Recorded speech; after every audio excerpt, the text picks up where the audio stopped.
Hey guys, Dov here with another battle for Total War Warhammer 2 multiplayer. We're here today with a vampire. It's going to be led by a Rubber Duck of War, a content creator here on YouTube for Total War Warhammer multiplayer. Definitely very underrated. People say that about my channel, but it's even more true of his, so I'll be sure to include a link in the description below to his channel. If you guys, like I said, if you like multiplayer content, sure to check out his channel. He's got King of the Hills, does tournaments, uploads battle replays as well. So here he is with the Vampirates. He's got Noctilus with double Mourngul Haunter plus the Night Terrors up against the Skaven. Got a couple of Sirens, which potentially pretty risky. Skaven do have a lot of magic damage, but we'll see how they perform here. Of course, plenty of zombies as well, and some bats flying in, already discovering some hidden Death Runners here on the side. Looks like we've got more Death Runners over on the other side. As for the rest of the Skaven, going to be led by Ikit Claw here, who I believe is on his trike. Yep, not on the full Doom Wheel, just on the tricycle.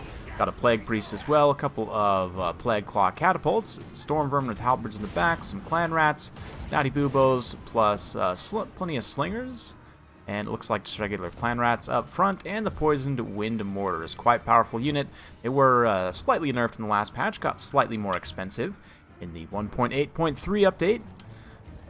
Anyway, yeah, Noctilus just raining some shots in here. He is going to be taking quite a bit of fire from the Natty Boobos, and it is worth noting that the Plague Claw Catapults do magic damage, so you can see even just one catapult contact here does quite a bit of damage to those Sirens. Did a great job here from Ducky pushing up through the woods, using that cover to try and screen out from that magic damage there. The Jezzails do not do magic damage, but like Warp Lightning Cannons, Plague Claw Catapults, Poison Wind Mortars, obviously this effect here, this dot effect, damage over time, does count as magic damage, so all of that will apply to those Sirens. That being said, the mortars being used against these sad zombies on the approach, and normally, you know, Coast is the one sitting back and artillery blasting someone as they slowly trudge forward, right? So it's a little bit of just desserts, I feel, for the Coast to be forced into this position, but we'll see how they do. These Death Runners are going to come in the side. They don't really have that many high-value units to go after in terms of infantry. No depth guard really here. They could try and come back and go after Count Noctilus, which would be pretty solid. That armor sundering and everything. But probably would have maybe been better to have. I say probably. Maybe would have been better to have the Eshin Triad. It's hard to say. But you can see the Haunter punches through here, immediately going after the Natty Boobos. There's not actually a lot of great tools for dealing with these Haunters. They do have missile resistance and the hunger. They cause fear and terror, and they have that chilling aura, so that units nearby can't escape. Going to be very brutal for a lot of these Skaven weapon teams to get tangled up there, but you can see here, these Sirens taking a huge amount of magic damage. Brass Orb also from good old Ikit. Going to come in and will do some good damage to those Sirens. They're still holding up okay, though. Both units, at least for the time being, still managing to hold their leadership together. Will they go into crumbling? No, not even. Very, very interesting stuff. Looks like we're going to have a Pit of Shades there from Noctilus. You don't see him use that super often, but it is going to catch quite the blob of rats here, so we'll get in close via the Haunter. Sorry about my haggard zoom-ins, guys. I gotta figure out how to fix that. It's something to do with my mouse, I'm sure. But yeah, these Haunters, they're going to be hard to deal with. There's not a lot of great tools that the Skaven particularly have here. They do have great tools in their roster, but with the Natty Boobos being dealt with, Storm Vermin's also being routed off, it's going to be a pretty rough situation for the Skaven. Balance power still pretty even, though. Of course, Lord Skulk will continue to fight. He does magic damage as well. I say Lord Skulk. It's actually Ikit Claw, of course. I knew that. He can do magic damage with this Warp Lightning. Just going to be blasting some zombies, though, for the time being. Sirens somehow still alive over here, fighting against these Death Runners, which this is actually a really good engagement for these Sirens. They do magic damage, and even though their armor piercing is a little bit wasted here, unfortunately they are going to crumble away there, although they do force a bit of friendly fire from that Poison Wind Mortar. That's brutal. But yeah, these Death Runners do heavily rely on their physical resistance, right? So the magic damage actually from the Sirens doesn't make them a good counter unit specifically for Death Runners. Very interesting, but mortars hitting bats up in the air is definitely a great use of those bats just to kind of distract those shots. You can also see the Night Terrors just going absolutely crazy here, chasing down some Clan Rats. Noctilus has been able to stay forward and kind of stay in combat here with his Necrofex, which is pretty solid. You can continue to blast away here. The Haunter as well, of course. Yeah, oh man, this game is just absolutely beautiful. The Night Terrors, they cause terror in and of themselves, so all of this fear and terror, I mean, there's what, 4 terror-causing units for the Vampire Coast left. It's just going to be hard for the Skaven to keep anything in melee for any useful amount of time, and there's not really any ranged units left that are good at dealing with single entities. Like, there are a handful of mortars here, and, you know, maybe possibly some slingers scattered around. There's a handful of more mortars here. The Death Runners, unfortunately, just don't really have the anti-large. Like I said, would have been better off to have the Triads in this situation. Just in general, against Coast, I don't see necessarily a Death Runners besides... I mean, yeah, I just don't really see Death Runners against Coast. Like, I think Triads are going to be better just about every time. Because, I mean, short of Depth Guard, which you have plenty of other tools for taking out, I really don't see anything that you would need Death Runners for in this matchup. All of the big scary units are big, right? They're large, so might as well take the Triads for the anti-large bonus. But you can see Noctilus victorious up on the hill, going to be blasting as the Mournguls charge down. It gets a little bit mixed up with some of these various units here. He's going to get terrified away. And unfortunately, that is going to lead to major leadership issues for the Skaven in general. You can see the balance power kind of turns against them there. There are still these Death Runners kind of running around in the periphery, and this is the problem. They don't really have that great of an engagement here against Noctilus or these big heroes. I mean, for one thing, the Haunters, they don't have much armor, right? So the armor sundering, the Weeping Blade is kind of all wasted there.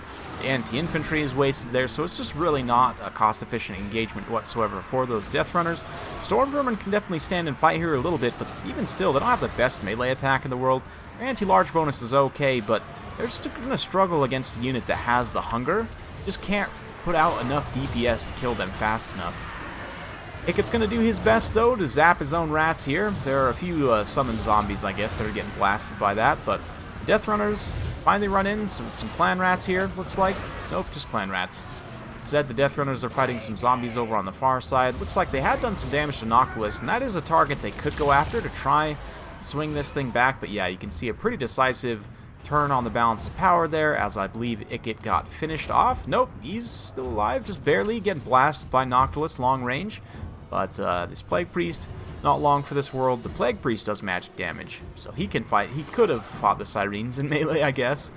But yeah, Plague Priests actually do armor-piercing magic damage. They have Discourage. They have, like, terrible stats, but they're kind of there. I mean, I guess with Frenzy they'd be a bit better.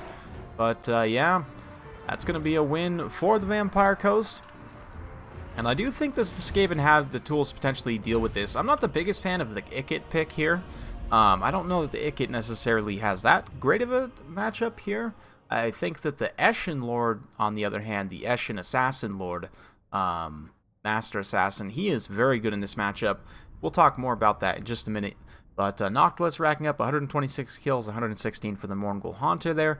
The Sirens, despite all of the magic damage threats on the field, I mean, this is not quite worst case scenario in terms of build, but it's pretty close. The Sirens were still able to get some pretty good work done, but how about those Night Terrors, man? 246 kills, absolutely shredding through that Skaven army. And the Haunters, Mournguls are certainly spectacular in this matchup. That anti-infantry and the Terror obviously going to be very good against the Skaven. For Sly Sneaky Seal's side, try saying that 5 times fast. 95 kills on Ickett Claw. I mean, definitely got some good work done on the trike in terms of numbers. 105 kills on those Death Runners. A good kill total, definitely. 62 on the Plague Claw Catapult, not bad. But you can see this Natty Bubo was not able to take out kind of the important single entities that it needed to. And just Natty Bubos by themselves oftentimes aren't going to be enough. So we already kind of talked about shifting these Death Runners down to Triads. Another thing I would consider is... since you already have the Plague Priest for your caster, Ickett Claw is pretty decent. He does give you some more magic damage options, but considering that you already have a few other sources of magic damage, I would advocate instead for going for this Master Assassin, and there's a very specific reason why. This Looming Dread ability is totally targetable on lords and heroes. 48% speed, 22% missile resistance, 24 melee defense. So that speed and missile resistance in particular is a direct counter 2 Mournguls, right? So we go over here to Vampire Coast. Think about the Mourngul Haunter. It's relatively low armor, so the lack of armor-piercing missile damage on the Master Assassin, not that big of a deal. He's got Poison for a speed debuff. Looming Dread gives extra speed and missile resistance debuff to the Haunter, which has pretty good missile resistance already. 30% missile resistance is his main source of mitigation against missile fire, right? So if you take that away largely with the Looming Dread here, then all of a sudden he's going to be slower, he's going to be more vulnerable not only to your Master Assassin's missiles, but to any other missiles you may have. For example, if you have something like a unit of Rattling Gunners, then you can use this suppression debuff to even overlap an additional speed debuff and more or less immobilize the Mourngul Haunter for a short period of time. So the reason I like this is, again, specifically for Mourngul Haunters, this ability is amazing. Like, I feel like it's almost tailor-made for killing Mourngul Haunters in a way. But yeah, against that specific build, it certainly would have been very, very strong. I think also swapping out one of the mortars for a unit of Rattling Guns just to give you that close in range DPS that can really just light up, not only slow down, but light up something like a unit of Mournguls, something like a Haunter, just do a ton of burst DPS very quickly at close range. The one unit of mortar is probably going to be good enough to spread that DPS around, get a lot of the free damage on the zombies and so on. If you have 2 units of mortars, then you can spread the debuff around a little bit more, but you're really not getting that much more extra damage at the end of the day. Like, really, I would say 1 mortar is probably the most you would need. I'm not really sure. You guys let me know what you think in the comments down below about that, but that's just kind of my perspective. Yeah, other than that, super solid game. Big thanks to Ducky for sending that one in. And again, be sure to check out his channel in the description down below, or if I forget, Ducky, feel free to link to it yourself. So thanks again for watching. Hopefully you guys enjoyed. If you like this sort of content, be sure to subscribe to this channel as well. And like the video, hit that bell so you'll get notifications when I upload new videos. And that's it for today. See you next time.